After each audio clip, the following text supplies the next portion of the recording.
And I want to talk about the 4 amendments that I've filed on this bill, and I'll just say right up front, they're also, all 4 are supported by my Missouri colleague, Senator McCaskill, so they're bipartisan amendment. 2 of them would deal with a property ownership issue created by an infringement by federal regulators, by FERC. They both deal with a private power generating dam that was built in 1931. It created a lake called the Lake of the Ozarks, and for over the years, private property owners have constructed literally thousands of homes that on this map beside me are impacted. The houses are the red dots, the other areas, and there are thousands of buildings of one kind or another on a lake that is one of the most used lakes in the country. And some people go to those houses on the weekend, and a lot of people live there all the time. This is, Mr. President, their home. Since the 1950s, the Lake of the Ozarks has been the most visited lake by boaters in the Midwest. It's a lake that's not owned by the federal government. Tourism at this lake totals about $200 million annually. Because of this tourist industry, there's lots of private investment. In 2004, Ameren Electric, that is the current owner of the lake, it was built again in the 30s by Union Electric, that later became Ameren Electric. They applied to FERC to their license to generate power at Bagnell Dam, which is the dam that was built to impound the water that created the Lake of the Ozarks. This application also made sure that virtually all of the homes and structures would no longer be subject to the Federal Electric Regulatory Commission. But FERC rejected this request. The result has been a back and forth between Ameren and FERC and the property owners for the past 7 years. This finger pointing by everybody involved except the property owners, who just simply think they own the property, has been nothing short of outrageous, and it's left property values, businesses, tourism, tax revenues, and jobs in question. FERC has taken its role too far. FERC is acting like they're the Corps of Engineers, and somehow the taxpayers of America own this property instead of the taxpayers who actually are the individual taxpayers that own the property. Every acre of land covered by water taxes have been paid, property taxes have been paid on that land since the first dream that this lake would be created. So 80 years of taxpayer money. This is not a Corps of Engineers lake where the Corps of Engineers can say, we own the lake, we own the shoreland, we're going to decide what you're going to do. But FERC has taken its role too far, and it's engaging in a pattern of enforcing shoreline management rules. So my first amendment would simply modify the Federal Power Act by changing the definition of what could be considered a project purpose. Currently, FERC recognizes public recreational use of land, but not private ownership. Now, we wouldn't say they could no longer recognize public recreational use of land, but we would say that they have to recognize private ownership. You know, if FERC at a lake like this can decide access to the land, why can't FERC or some other federal agency drive by a farmer's farm and say, well, that's a nice pond out there. I'll bet it's got some fish in it. Why don't we just ensure that everybody that wants to have access to that farmer's pond has access to that farmer's pond? Maybe I shouldn't suggest that. Maybe some federal agency just heard that and said, oh, that's a good idea. It's water, it's pleasant, people could enjoy it. Everybody ought to be able to enjoy it, just like the people that have built the pond and own the property and do their work. My amendment would stop FERC from putting the Commission's policy preferences above those of ratepayers and private landowners in licensing this dam.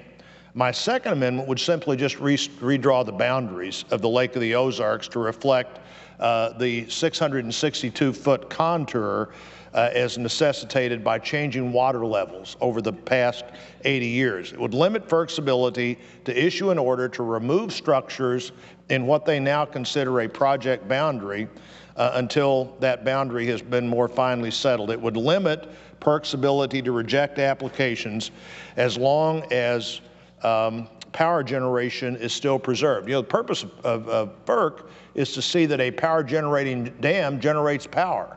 It's not to control everything that is behind that dam. That is not the job of FERC. And in fact, let me leave those two amendments with a few stories of Missouri homeowners that have shared their stories with me about how FERC and FERC's actions are affecting their lives.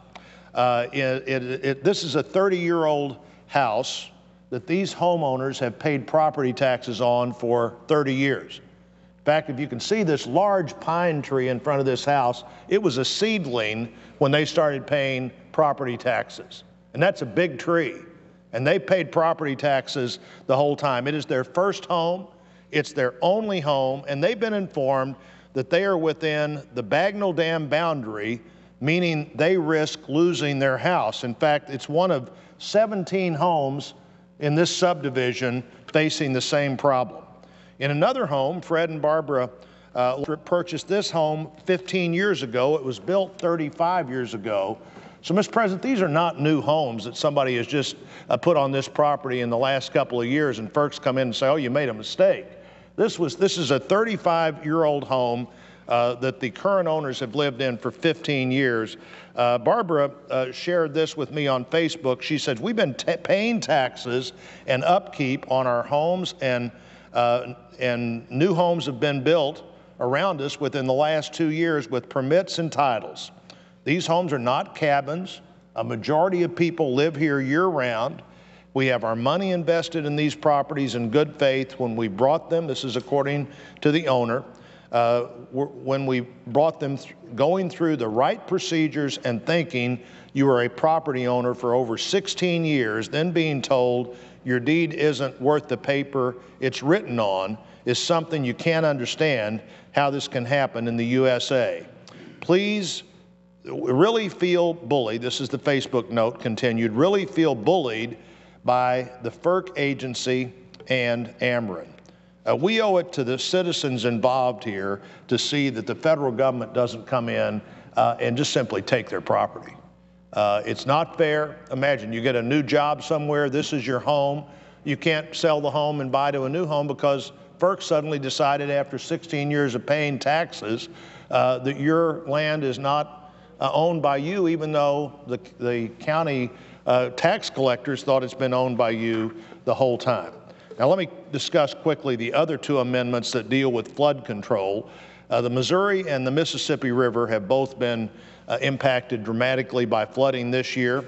In Holt County alone, there was an astonishing 165,000 acres underwater, most of it for 3 and 4 months.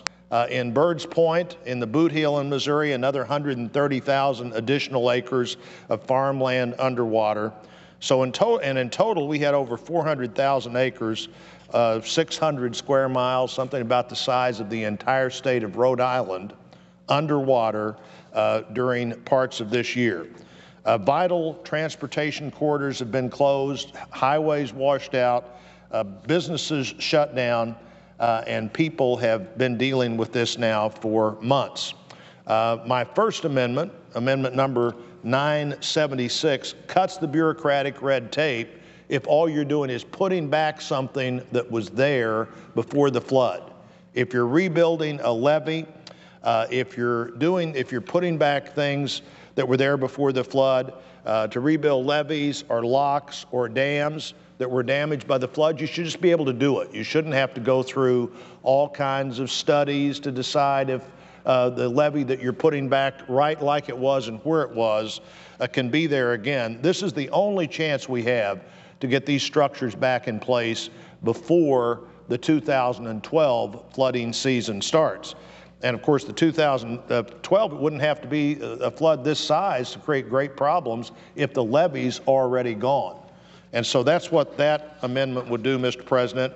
It gives the Corps the tools they need to restore flood protection to the 2011 levels, hopefully before the 2012 runoff season begins. And then my second and the fourth amendment I want to talk about, amendment number 975, restricts funding of the Missouri River Fish and Wildlife Recovery Program to $22 million. Now, this still leaves a lot of money for that program, but it takes the other money that's been available for that program all year and makes it available to meet the critical flood control crisis. We've already spent more than $616 million on that program. This is essentially a program that is one of the big projects is that the government buys land from willing sellers who want to let it become more of a wetland, a wildlife preserve, something like that.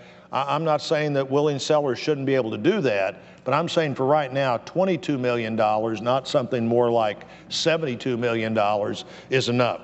In fact, we've had citizens in some of these counties call the Corps and to be told truthfully, no, we don't have sufficient funds to restore the flood protection you're eligible to, but we could buy your farm.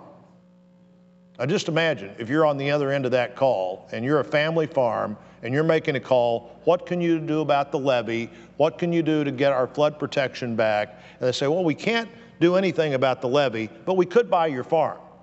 So if you want to go back to the kitchen table and decide if you just want to sell out, the taxpayers of America have plenty of money to buy your farm, but no, we don't have money to restore the levee that was protecting your farm just a few days ago.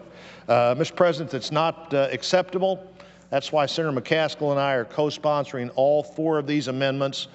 We recognize that these issues are critically important in our state. And in fact, in the Missouri River, the last two amendments, they're critically important in the 7 states that start in Montana and end in St. Louis, Missouri, that are impacted by flooding in all 7 of those states this year. I hope we are able to consider these amendments, and I hope my colleagues will join me in trying to do the right thing for the people that we're sent here to work for. And I would yield back and suggest that we may not have a quorum.